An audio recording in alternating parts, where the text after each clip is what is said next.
कर्मयोगी कृष्ण, पूर्णावतार कृष्ण, कृष्ण से अद्भुत कौन? आज उन्हीं की अविश्वसनीय नगरी द्वारका की अकल्पनीय यात्रा पर चलिए। साक्षात भगवान का वास है। हमको ऐसा लगा जैसे हम भी यहाँ कृष्ण जी से भेंट करने आ गए हैं। ऐसा मूर्ति हमने कभी पहले नहीं देखा। आज समुद्र की उन गहराइयों में समय की रेत में लिपटा कृष्ण की नगरी का हर पत्थर गवाही देगा। 700 किलोमीटर दूर मिली दीवारें प्रमाण देंगी। कोई नगरी हो ऐसे सारे एलिमेंट से। एक जो कॉमन वॉल है वो आज भी समंदर के अंदर मौजूद है। अभी पानी के अंदर जो अवशेष मिल रहे हैं वो तो 1% भी नहीं है द्वारका का जो ऐश्वर्य था।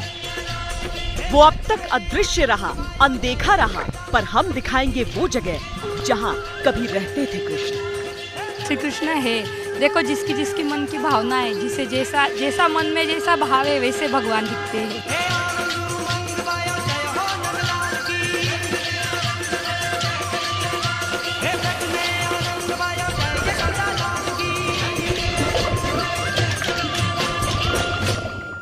नमस्कार, मैं हूं श्वेता सिंह। द्वारका, श्री कृष्ण की नगरी द्वारका, जहां प्रवेश से पहले ही आप इस ऊंचे ध्वज को देखकर जान सकते हैं कि किस पावन धरती पर आपके कदम पड़ने वाले हैं। यूं तो श्री कृष्ण का जो साम्राज्य है वो सिर्फ इस धरती पर नहीं, हर एक मनुष्य के दिल पर है। लेकिन हम यहाँ पर उस अदृश्य साम्राज्य को देखने आए हैं, उसे तलाशने आए हैं, आपके सामने प्रस्तुत करने आए हैं, जो धरती की सतह पर ही नहीं बल्कि समुंदर के तल के नीचे भी है। आइए चलिए हमारे साथ उसी अद्भुत, अविश्वसनीय, अकल्पनीय दुनिया में। युग युग के अवतारी कृष्ण महाभारत के बाद कहां गए? वो समय तो कभी था ही नहीं जब मैं नहीं था, या तुम नहीं थे, या ये सारे लोग नहीं थे। जहां कृष्ण का था राजपाट, वो महल कहां विलुप्त हो गया? और ना ही वो समय कभी होगा जब मैं नहीं होऊंगा, या तुम नहीं होगे, या ये सारे लोग भी नहीं होंगे। जिस साम्राज्य के स्वामी थे कृष्ण, उसके चिन्ह कहाँ है? तुम ये किस भ्रम में पड़ रहे हो पार्थ कि वर्तमान जीवन ही संपूर्ण जीवन है? वर्तमान जीवन संपूर्ण जीवन नहीं है पार्थ। कहाँ गायब हो गई कृष्ण की नगरी? कहाँ चली गई कृष्ण की प्रजा? और कहाँ गया भगवान कृष्ण का वो संपूर्ण कर्मलोक? हम थे भी, हम हैं भी, और हम होंगे भी। देख आके जरा, सुनी सुनी पड़ी है तेरी द्वारका। कन्हैया कन्हैया कन्हैया तुझे आना पड़ेगा। गुजरात के सौराष्ट्र में गोमती नदी के तट पर सनातनी मान्यताओं के तीर्थ द्वारकाधीश का मंदिर है। पुराण बताते हैं कि सदियों पहले यहीं से कृष्ण भगवान की सत्ता शुरू होती थी।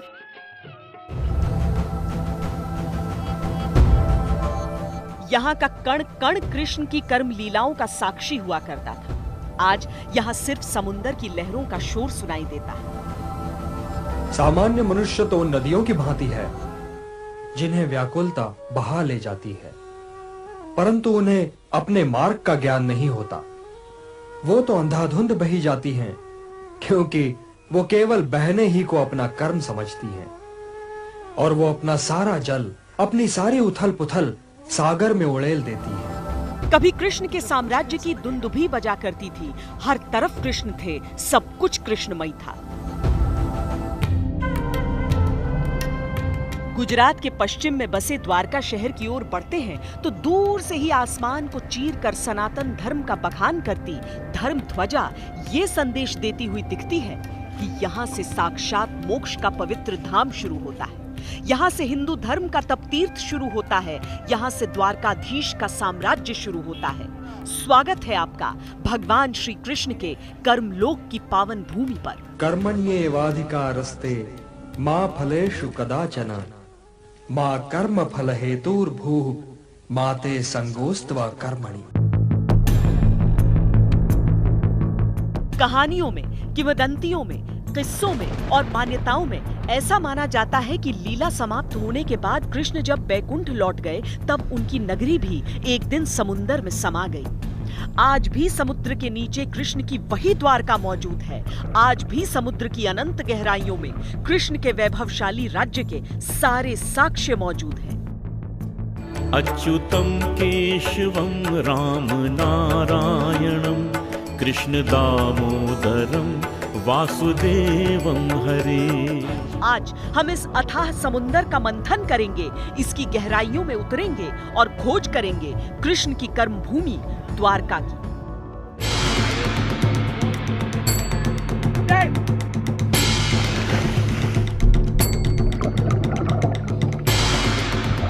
लेकिन समुद्र की गहराई में उतरने से पहले हमने द्वारका की पवित्र भूमि के दर्शन का निर्णय किया।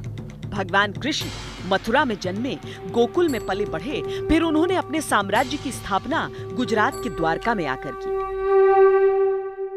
जरासंध जिस समय मथुरा में आक्रमण कर रहा था बार बार, तो उस मथुरा में कोई ऐसा दुर्ग नहीं था जहाँ की मथुरा की सुरक्षा हो सके, और जरासंध आक्रमण कर रहा था। तो भगवान कृष्ण उस समय वो लीला करते हैं कि भागने की लीला करते हैं कि भगवान कृष्ण जैसे जरासंध से भयभीत होकर के भाग रहे हैं, और इस प्रकार से उन्होंने मथुरा वासियों को द्वारका पहुंचा दिया और इस प्रकार से द्वारका बसाई। और उसमें ये दिखाया कि अब जरासंध आक्रमण नहीं कर सकता है क्योंकि वो समुद्र से घिरी हुई है। विष्णु पुराण में वर्णन मिलता है कि जिस स्थान पर कृष्ण ने द्वारका बसाई उसका नाम पहले कुशावती था। श्रीमद् भगवद गीता में भी द्वारका का वर्णन एक विशाल और वैभवशाली राज्य के तौर पर किया गया है। ये है पूरा नगरी सोने की थी, मगर सोना भगवान ने लय कर दिया। क्यों? कि कली आता था। कली का प्रयोजन था कि कलियुग में ये सोने के लिए झगड़ा होंगे, तो भगवान ने लोप कर दिया। 3 भाग डूब गया, 1 भाग बचा हुआ है, जिसमें ये भेद द्वारका जी का जगह है। द्वारकाधीश मंदिर तो अद्भुत है ही, इसके शीर्ष शिखर पर फहराता ध्वज भी अद्भुत है। दिन में 5 बार सेवादार बदलते हैं तो 5 बार ही ध्वजा भी बदली जाती है। ये समय है कि कम से कम 5 दफा ये ध्वजा बदली की जाती है रोज। सुबह 8 बजे से लेकर 1 बजे तक 3 दफा ध्वजा बदली की जाती है, और शाम को 5 बजे से 7 बजे तक 2 दफा ये ध्वजा बदली की जाती है। फिर भी आने वाले यात्री को कम से कम 4 साल तक इंतजार करना पड़ता है इस ध्वजा जी को बदली करने में। ध्वज बदलने की प्रक्रिया भी अविश्वसनीय है। ईश्वर से मन्नत मांगने वाले भक्त ध्वज बदलने का संकल्प उठाते हैं, लेकिन कहते हैं यहाँ पर वेटिंग इतनी लंबी है कि 3-3 साल में 1 दफा ध्वज बदलने की बारी भक्तों को मिल पाती है। एक बार ध्वज बदलने में 50,000 से 1 लाख रुपए का खर्च आता है। मान्यता है कि ये ध्वज सूर्य और चंद्रमा को दर्शाता है, यानी जब तक सूर्य और चंद्रमा है तब तक श्री कृष्ण है।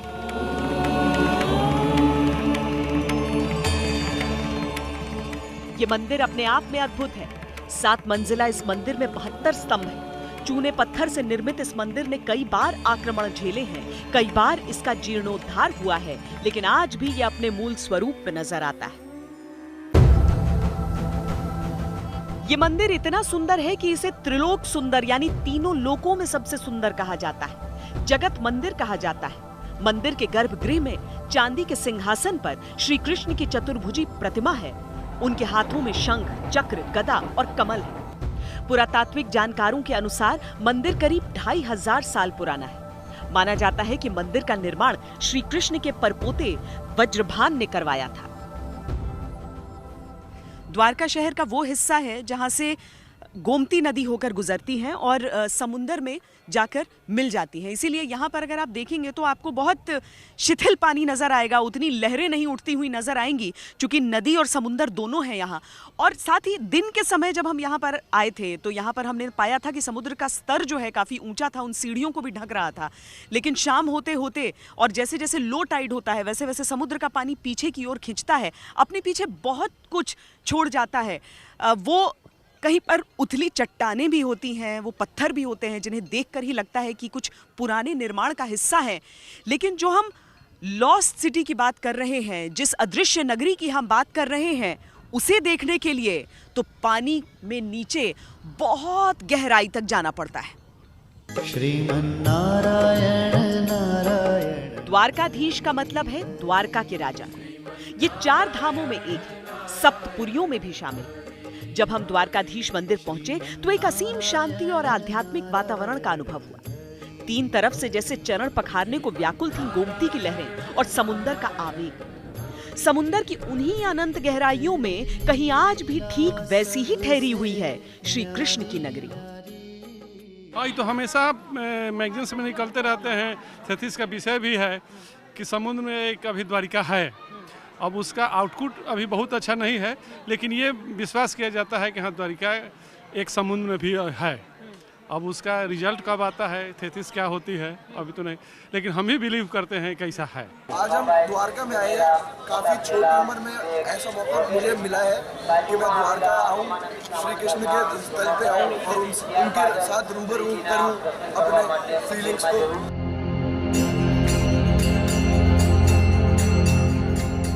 मंदिर से समुद्र की ओर बढ़ते हुए हमें पानी के 5 कुएं दिखे, जिनमें से पानी लेकर भक्त बड़ी श्रद्धा से पी रहे थे। चूंकि यहाँ अरब महासागर के पानी में नमक की मात्रा बहुत अधिक है, हमने जानना चाहा कि वो खारा पानी क्यों पी रहे हैं। तो यहाँ पर बहुत अलग अलग चीजें आपको देखने को मिलेंगी। उसी में यह पांडव कुआं भी देखने को मिलता है, जहाँ पर 5 पांडवों के नाम का एक कुआं है। और ये पानी क्या खारा था?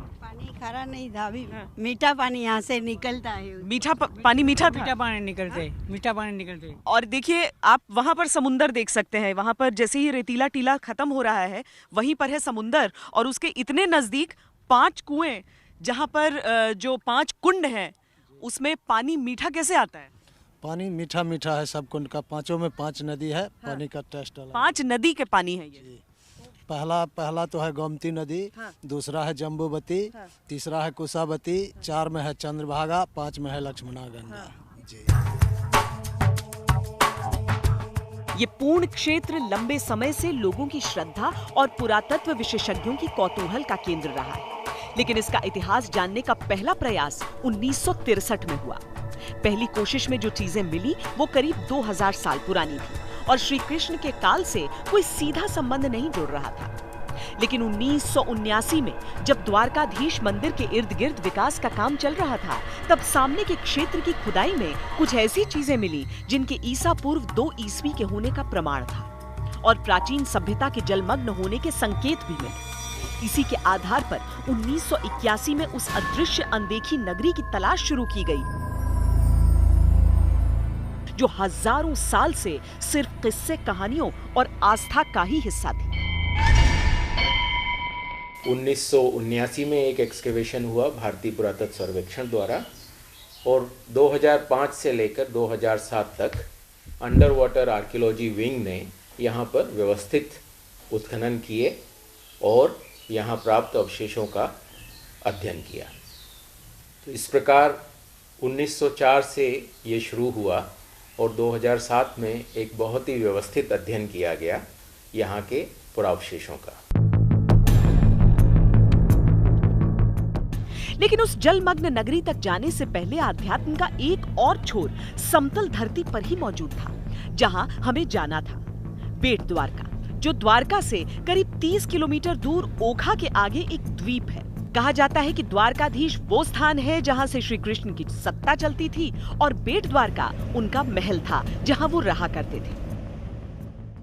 द्वारका नगरी में पहुंचने के बाद से ही हमें ऐसी जानकारियां मिल रही हैं कि बहुत उत्साहित हो रहे हैं और कुछ जानने का दिल कर रहा है। जैसे इस वक्त हम जा रहे हैं बेट द्वारका की तरफ, क्योंकि एक तरफ द्वारकाधीश है जो कि आप मुख्य नगर में देखते हैं, जो कहा जाता है वहां पर श्री कृष्ण एक राजा के रूप में रहा करते थे। यहाँ वो महल था जहां अपनी रानियों के साथ वो वास करते थे।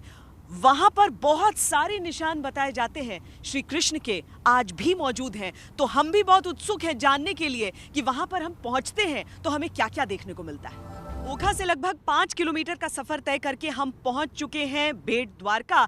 ये मेरे पीछे जो आप द्वीप सा देख रहे हैं इस वक्त, यही वो इलाका है और यहाँ करीब करीब बताया जा रहा है कि 10,000 की आबादी है। बड़ी संख्या में लोग यहाँ पर मछुआरे हैं और उसके जरिए अपना जीवन यापन करते हैं, लेकिन बहुत बड़ी तादाद में लोग पर्यटन पर भी निर्भर हैं, क्योंकि कई श्रद्धालु यहाँ पर आते हैं यहाँ के दर्शन करने के लिए और इस धरती से अपने श्री कृष्ण को पाने के लिए।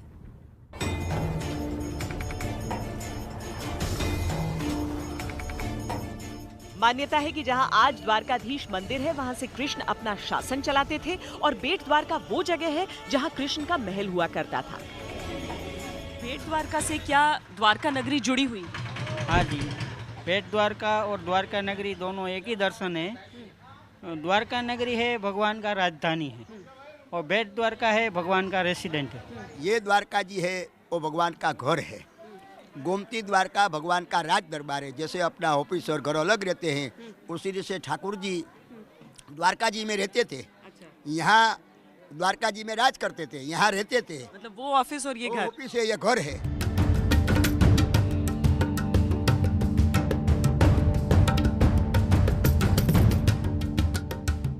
इसी महल में उनसे मिलने उनके बाल सखा सुदामा आए थे। मैं तो पहले से ही जानता था कि भाभी तुम्हें कभी भी खाली हाथ नहीं भेजेंगी। कुछ नहीं तो 5 सुपारी भेज देंगी या कम से कम 2 मुट्ठी चावल ही बांध देंगी मेरे लिए।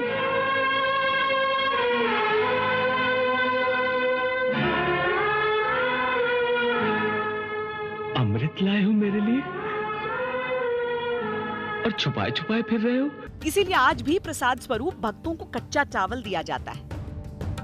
भगवान के परम मित्र सुदामा जी जो पोरबंदर शहर से मिलने यहाँ आए। द्वार कहाँ जिसे नाम अभ्रंश हो गया द्वारिका। सुदामा जी की गद्दी पे चलेंगे। सुदामा जी को विराजमान किया। क्या किया? हाय महा दुख पायो सखा, तू की आयो नहीं इतने दिन खोई।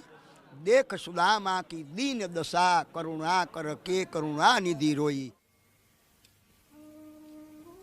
महाभारत युद्ध के दौरान मदद मांगने अर्जुन और दुर्योधन भी इसी महल में आए थे। अपने अनुज का हृदय तो नहीं तोड़ सकता ना। अच्छा वासुदेव, मैं जाकर दाऊ को प्रणाम करता हूँ। हाँ। यहीं से कृष्ण ने युद्ध में अर्जुन का सारथी बनना स्वीकार किया था। मुझे नारायण चाहिए, केवल नारायण। पार्थ, मैंने तो कदाचित तुम्हारा सारथी बनने के लिए ही जन्म लिया है। मुख्य द्वारका और बेट द्वारका दोनों श्री कृष्ण के साम्राज्य के अहम भाग हुआ करते थे। जब द्वारका समुद्र में डूब गई, तब शायद ये दोनों हिस्से अलग हो गए और बेट द्वारका एक द्वीप जैसा दिखने लगा। वहाँ जाने का कोई रास्ता भी था? यहाँ से वहाँ जाने का अंडरग्राउंड साधु संत लोग जाते थे। हाँ। लेकिन बीच समुद्र में बसी हुई बेट द्वारका है और बेट द्वारका से 30 किलोमीटर मेन द्वारका है। हाँ। तो आज तो हम लोग जैसे बोट से आ जाते हैं, लेकिन तब कैसे जाते होंगे? या तो समुद्र ऊपर नहीं था? पहले नाव से, द्वारका जी में भी नाव से जाते थे। और साधु संत और श्री कृष्ण जी कैसे जाते होंगे? श्री कृष्ण जी अपना हवाई जहाज है गरुड़ के ऊपर। अच्छा। जैसे अभी लोग हवाई जहाज में आते हैं, उसी समय में गरुड़ के सवारी करके भगवान घर पधारते हैं। अच्छा, आप एक गुप्त गुफा की भी बात कर रहे थे यहाँ पर? हाँ, गुप्त गुफा है, बहुत हजारों साल पुरानी है। अभी साधु संत लोग अंदर जाते थे, लेकिन अभी क्लोज करके रखा है। अच्छा, पर वो है। द्वारका का नाम अगर द्वार से जुड़ा है तो बेट द्वारका का नामकरण भी बहुत दिलचस्प है। इसके पीछे जो कहानी है वो बताती है कि बेट द्वारका दरअसल भेंट द्वारका का अपभ्रंश है। द्वारका और बेट द्वारका के बीचों बीच के समुद्री पानी में ही प्राचीन प्रमाण आज भी मौजूद हैं। गुजरात के ही सोमनाथ के पास लगभग 4 किलोमीटर की दूरी पर है भालका तीर्थ। मान्यता है कि ये वो स्थान है जहां भगवान श्री कृष्ण को बहेलिये का तीर लगा था। घायल भगवान कृष्ण वहां से कुछ दूरी पर एक हिरण नदी के तट तक गए और वहां से बैकुंठ चले गए। हिरण नदी के किनारे पर आज भी भगवान के चरणों के निशान मौजूद होने की बात कही जाती है। इसे देहोत्सर्ग तीर्थ भी कहते हैं। जो आप पेड़ देख रहे हैं पीपल का, वो पुराना है, 5115 साल हो गए। भगवान यहीं पर लीला पूरी की और सोमनाथ त्रिवेणी संगम जाकर भगवान ने अपना शरीर छोड़ा। वो जगह को गोलोक धाम कहते हैं, इनको भालका तीर्थ कहते हैं, जहाँ भाला लगा था। भगवान श्री कृष्ण परमात्मा अपने यदुकुल के उद्धार के लिए ये प्रभास क्षेत्र में पधारे हैं। भगवान ने अपने समस्त परिवार का उद्धार यहीं पे किया है, अपने देह का त्याग भी ये भूमि में किया है, इसलिए ये भूमि को देहोत्सर्ग कहा जाता है। यानी ये पूरा क्षेत्र ही अद्भुत है, लेकिन सबसे अद्भुत है समुद्र के नीचे की वो सच्चाई जिसे देखने के लिए आज हम समुद्र की उन गहराइयों में उतरेंगे। वहाँ द्वारका के अवशेष हजारों वर्षों से बिखरे हुए हैं। उन अवशेषों को एक सूत्र में बांधेंगे और पहली बार सामने लाएंगे द्वारका का अद्भुत, अविश्वसनीय, अकल्पनीय, संपूर्ण सत्य। आस्था को प्रमाण की आवश्यकता कभी नहीं रही, लेकिन शायद ये प्रमाण खुद श्री कृष्ण देना चाहते हैं और इसीलिए एक एक कर ये सारी चीजें दुनिया के सामने आती ही रहती हैं। बताया जाता है कि श्री कृष्ण ने यहाँ पर 36 साल तक शासन किया था, लेकिन क्या हुआ उनके बाद, ये जानना भी दिलचस्प है।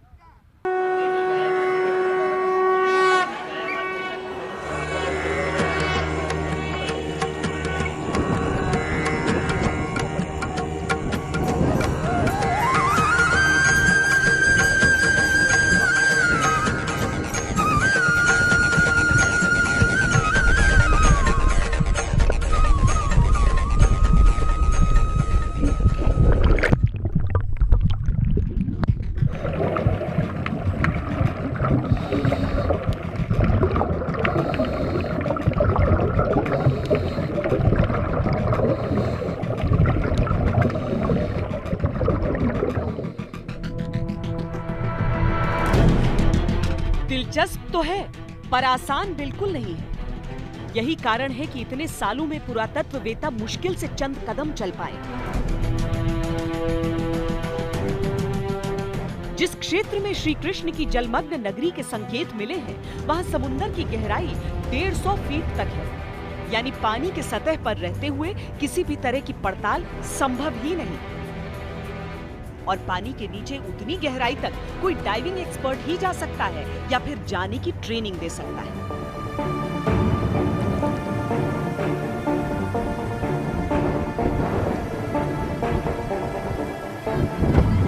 हमें बताया गया कि शांति भाई बम्बानिया यहाँ कुछ दशकों से स्कूबा डाइविंग का प्रशिक्षण देते हैं। यहाँ तक कि समय समय पर आने वाली शोध टीमों को भी सपोर्ट करते रहे। 80s में पहली बार जाकर देखा गया कि कुछ ऐसे पत्थर हैं, ऐसे अवशेष हैं जिससे लगा कि वो द्वारका नगरी हो सकती है, उसका महल का हिस्सा हो सकता है।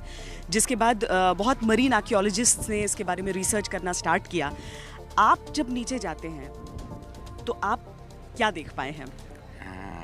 पहली बात तो ये कि वो 1988 में जी और सबसे पहले यहाँ वो ओशियनोग्राफी गोवा से लोग आए under the leadership of mister SR Rao. Now he is no more, but he started first and then he explored and they found the remains of ancient Dwarka. कितना नीचे जाना पड़ता है? It is not much, you can say nearly between 60 to 80 feet. 60 to 80 feet नीचे जाने पे दिखता है ऐसा कुछ की अवशेष? Yes, yes. The remains are there still underwater. कोई नगरी हो ऐसे सारे remains है पहले का। यहाँ means Krishna lived there in some days.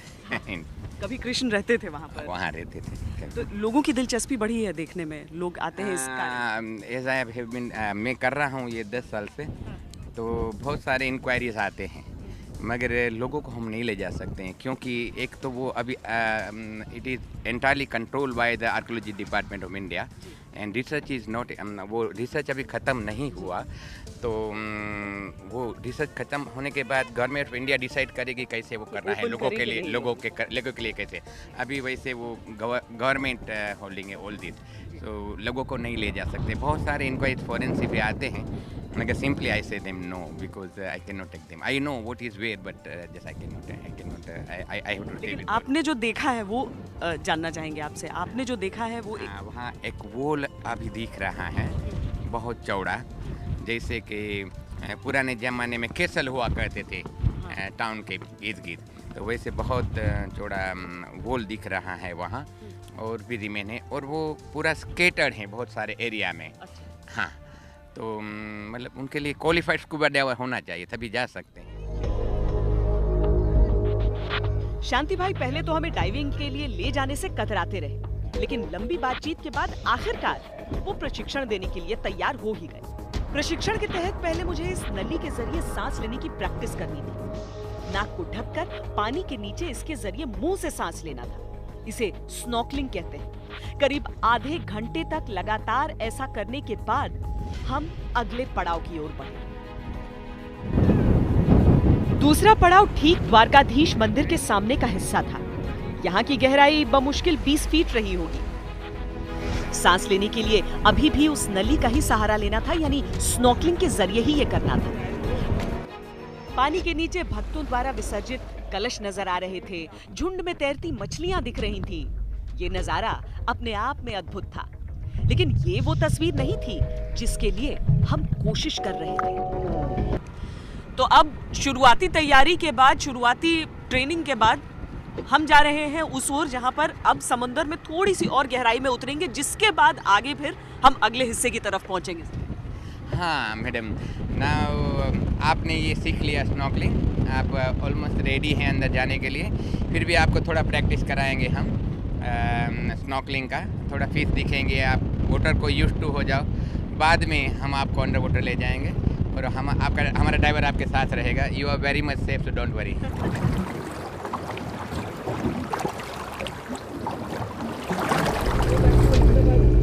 इस पड़ाव को भी सफलता से पार करने के बाद शांति भाई हमें असली जगह ले जाने को तैयार हुए। ये इलाका तट से काफी आगे की ओर था और यहाँ की शुरुआती गहराई थी 50 से 70 फीट के बीच। मुंह से निकलना नहीं चाहिए एक बार। इतनी गहराई में पानी का प्रेशर इतना अधिक होता है कि कानों में दबाव के कारण तेज दर्द होता है। अब सांस की नली की जगह पीठ पर ऑक्सीजन टैंक लादना था। इस भारी भरकम टैंक में 1 घंटे का ऑक्सीजन उपलब्ध होता है। हालांकि यहाँ भी सांसें नाक से नहीं मुंह से लेनी होती। कमर पर एक बेल्ट बांधा जाता है जिसमें लोहे का वजन डाला जाता है ताकि शरीर पत्थर की तरह नीचे की ओर जाए। नियम है कि डाइविंग के लिए कोई अकेले नहीं जाता। मेरे साथ भी एक प्रशिक्षित डाइवर पानी में उतर रहे हैं। हर डाइवर के जैकेट से एक रस्सी बांधी जाती है जिसका दूसरा सिरा बोट पर बैठे लोगों के पास रहता है। इमरजेंसी में इसे 3 बार जोर से खींचने पर ही ऊपर की ओर खींचा जाता है। पानी में तस्वीरें लेने के लिए मैं वाटरप्रूफ कवर में खास गोप्रो कैमरा लेकर गई।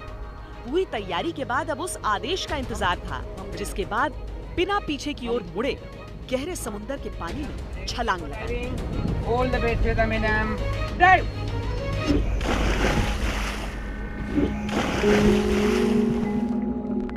जैसे जैसे शरीर नीचे की ओर जा रहा था, कान के पर्दों पर दबाव हद से अधिक बढ़ता जा रहा था।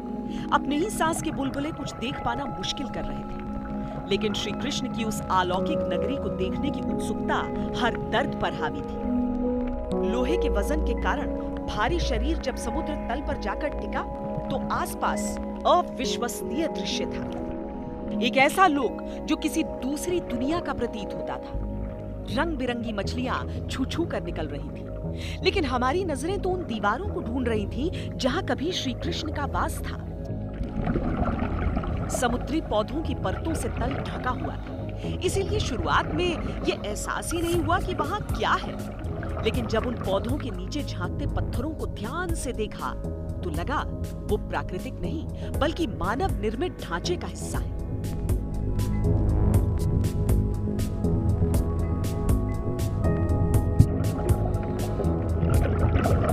चूंकि हम कोई पुरातत्ववेत्ता नहीं, हमने केवल वो तस्वीरें ली ताकि सतह पर आने के बाद जानकारों से उसका विश्लेषण करा सके। सतह पर तैरती नाव से बहुत दूर तक जाना सही नहीं था, लिहाजा लगभग 100 मीटर की गोलाई में ही हम अपनी पड़ताल करते रहे। लगभग आधे घंटे का समय पानी के नीचे बिताने के बाद उस दायरे की पूरी तस्वीर तो देख ली, लेकिन सही कहें तो मन नहीं भरा। पृथ्वी की परतों के तले समुद्र के तह में ये एक ऐसा तिलस्मी लोक था जहां सदियों सदियों पूर्व न जाने कैसी जादुई सत्ता रही होगी। आंखों के सामने देवलोक की वो अकल्पनीय तस्वीर तैर गई, पर अब असली दुनिया में जाने की बारी थी। मैंने रस्सी को पूरा जोर लगाकर खींचा और ऊपर की ओर तैर गई।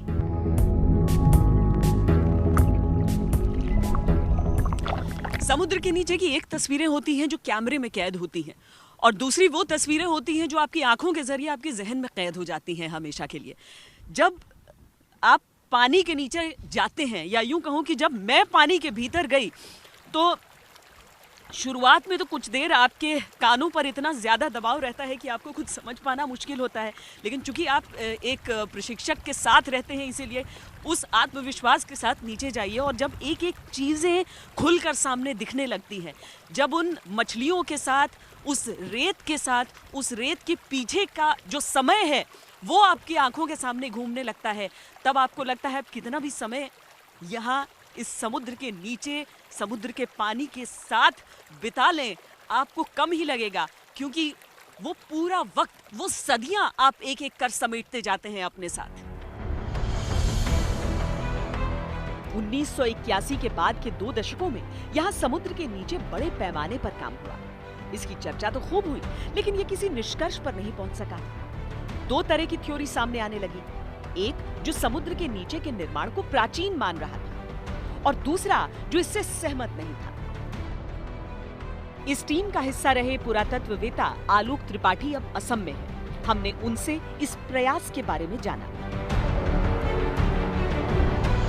एक बहुत बड़े क्षेत्र में वहाँ पे पुरावशेष बिखरे हुए हैं, तो हम लोगों ने एक 200 मीटर का इलाका सेलेक्ट किया समुद्र के बिल्कुल किनारे पे, और उसका हम लोगों ने एक्सप्लोरेशन किया। और उसके बाद उस पूरे क्षेत्र में अवशेषों की स्टडी के बाद हम लोगों ने एक 50 मीटर बाई 50 मीटर का क्षेत्र जो है वो सेलेक्ट किया डिटेल्ड स्टडी के लिए। और उस क्षेत्र में हमको मकानों के अवशेष प्राप्त हुए, जो कि पत्थर के ब्लॉक्स हैं मेनली, और ये ब्लॉक्स जो हैं वो इस अलग अलग शेप्स के हैं, अलग अलग साइज के हैं, काफी बड़े साइज के हैं। 6 वर्षों के ब्रेक के बाद जब 2007 में एक बार फिर द्वारका में काम शुरू हुआ, तो नियोजित ढंग से अलग अलग क्षेत्रों को चिन्हित किया गया, दीवारों पर नंबरों के साथ ग्रिड लगाए गए, निर्माण में उलझे पौधों को एक एक कर हटाया गया। लेकिन समुद्र के खारे पानी में सदियों से जलमग्न पत्थरों पर कैल्शियम युक्त कठोर जमाव था। इसे साफ करना बहुत कठिन था। एक बार ये साफ हुआ तो आकृति स्पष्ट होने लगी। काम चल ही रहा था कि टीम को यहाँ से वापस बुला लिया गया, क्योंकि देश में मरीन आर्कियोलॉजी का एक ही दस्ता है। 10 साल बीतने के बाद भी यहाँ काम आगे नहीं बढ़ पाया है। सीमित क्षेत्र में एक 50 मीटर बाई 50 मीटर के एरिया में हम लोगों का अन्वेषण जो था वो मूल रूप से केंद्रित था। तो समुद्र के अंदर काम करना एक बहुत ही दुष्कर है, और समुद्र बहुत विशाल है, और अंदर जब हम काम करते हैं तो एक व्यक्ति जो है बहुत ही सीमित समय तक वहाँ काम कर सकता है, ज़्यादा से ज़्यादा 3 घंटे। ये क्षेत्र सीधे तौर पर लोगों की आस्था से जुड़ा है। कृष्ण की जिस नगरी के संकेत सदियों से लहरों में समाये हैं, उन्हें अगर फिर संजोया जाए तो वो दृश्य कितना अद्भुत होगा। वैसे राज्य सरकार की योजना है कि आने वाले दिनों में वाटरप्रूफ सीसीटीवी के जरिए द्वारका नगरी में पानी के नीचे की तस्वीरों का सीधा प्रसारण तट पर किया जाएगा। पहले किसी को इसमें अधिक रुचि नहीं थी। यहाँ पर दर्शनार्थी आते जरूर थे, आस्थावान आते जरूर थे, श्री कृष्ण के दर्शन करते थे। लेकिन जब 1980 के दशक में ये पता चला कि समुद्र के नीचे भी एक ऐसी नगरी है जो द्वारका का ही हिस्सा थी, जो एक लॉस्ट सिटी के तौर पर जिसे देखा गया, उसके बाद शोधकर्ताओं ने दिलचस्पी लेनी शुरू की। हालांकि अभी भी बहुत काम की जरूरत है। पौराणिक कथाओं के अनुसार जब श्री कृष्ण ने फैसला किया कि वो द्वारका में आकर बसेंगे, तो समुद्र से उन्होंने जमीन मांगी। समुद्र ने पीछे हटकर उन्हें धरती का ये हिस्सा सौंप दिया। लेकिन जब बाद में उन्होंने मानव शरीर को त्यागा और बैकुंठ धाम के लिए रवाना हुए, तो कहते हैं समुद्र ने वापस धरती का वो हिस्सा ले लिया।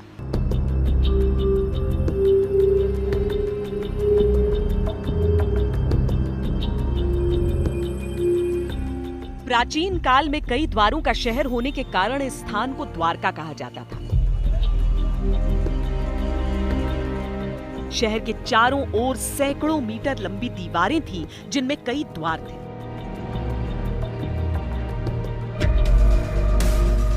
समुद्र के नीचे जो मानव निर्मित दीवारों का ढांचा है, माना जाता है यही वो दीवारें हैं जो कभी द्वारका को घेर कर सहेजे रखती थी। द्वारका एक सिटी नहीं थी, द्वारका एक छोटी सिटी नहीं थी, द्वारका एक नगर था। कृष्ण ने जब मथुरा से यहाँ पर माइग्रेट किया, पूरा जब एरिया, तो उस वक्त एक शहर से कंसर्न नहीं था, वो पूरा एक नगर था। पूरा एक नगर जो था, उसके अलावा पूरा एक स्टेट था। तो वो जो स्टेट था, वो स्टेट यहाँ तक फैला हुआ था। यहाँ कदमबंद यानी भरूच तक वो उनका एरिया था, और उससे भी आगे थोड़ा था, तो वहां तक वो पूरा फैला हुआ एरिया था।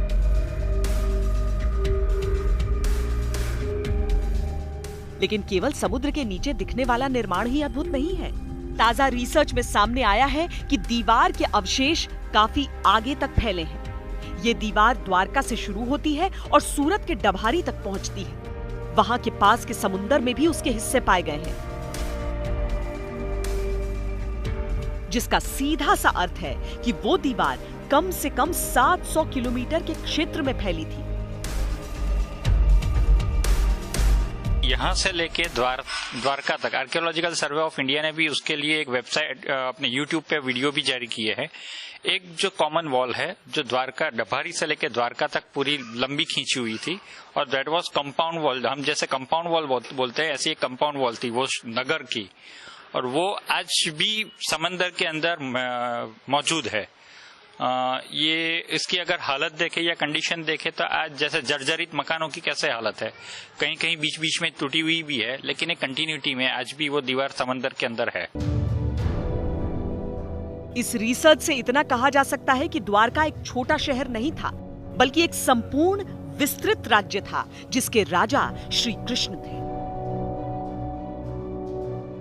कृष्ण जीवन का सार सिखाते हैं, व्यर्थ की चिंता, व्यर्थ के डर से मुक्त करते हैं, भविष्य की जगह वर्तमान में जीने का पाठ पढ़ाते हैं, कर्म का सबसे बड़ा मर्म समझाते हैं। पर आज श्री कृष्ण की निशानियों के साक्षात दर्शन के लिए आवश्यक हो चला है कि समुद्र का मंथन एक बार और हो, जो काम शुरू किया गया है उसे निष्कर्ष पर पहुंचाया जाए।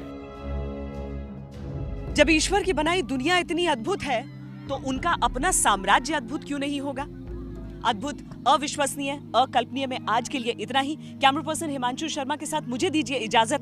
देश और दुनिया की बाकी खबरों के लिए आप देखते रहिए आज तक।